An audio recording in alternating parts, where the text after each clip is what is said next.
Sunday afternoon, Sunday ಅಂದ್ರೇ non veg ಅಲ್ವಾ. ಅದು ಹಸ್ಬೆಂಡ್ ಇವತ್ತು ಚಿಕನ್ ತೊಗೊಂಡು ಬಂದಿದ್ರು. ಸರಿ ಬಿರಿಯಾನಿ ರೆಡಿ ಮಾಡೋದಾ ಅಂತ ಹೇಳ್ಬಿಟ್ಟು ಅದನ್ನೇ ಮಾಡ್ತಾಯಿದ್ದೀನಿ. ಮೊದಲೇ ಎಗ್ ಬಾಯ್ಲ್ ಮಾಡಾಗಿತ್ತು, ರಾಯ್ತಾನೂ ಎಲ್ಲ ಮಾಡಾಗಿತ್ತು.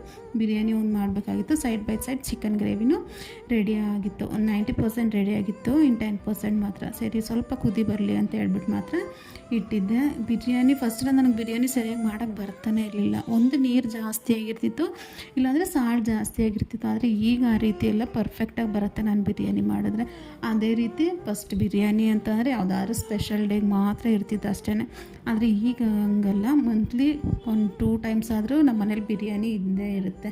ಅದೇ ರೀತಿ ಬಿರಿಯಾನಿನೂ ತುಂಬ ಚೆನ್ನಾಗೇ ಬಂದಿತ್ತು. ಇವತ್ತಿನ lunch chicken biryani, chicken gravy, raita ಮತ್ತು ಎಗ್ ಬಾಯ್ಲ್ ಮಾಡಿಟ್ಟಿದ್ದೆ. ಅದಾದಮೇಲೆ ಜೊತೆಗೆ ಸ್ವಲ್ಪ ಲೆಮನ್ ಮತ್ತು ಈರುಳ್ಳಿ. ಇದೇ ಇವತ್ತಿನ ನಮ್ಮ ಮನೆ ಲಂಚ್ ಮೆನ್ಯೂ. Thank you.